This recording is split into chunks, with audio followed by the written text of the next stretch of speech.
Mag-unboxing nga pala tayo ng laptop ng anak ko na nakuha niya lang dito na libre. Pero nabuksan ko na talaga siya. Papakita ko lang sa inyo ulit.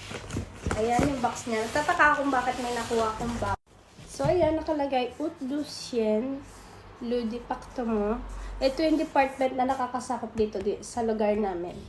Tapos ayan, may libre din siyang mouse. At eto na siya. Ayan, nakalagay Lenovo. Buksan natin. Saan na ba yung...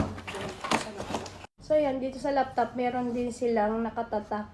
So, ibig sabihin, libre lang talaga to sa kanila to galing.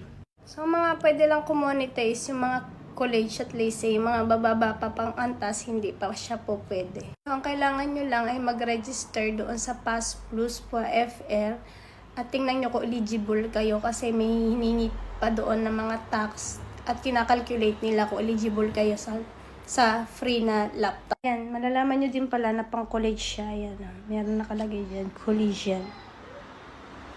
So, diba, sobrang okay.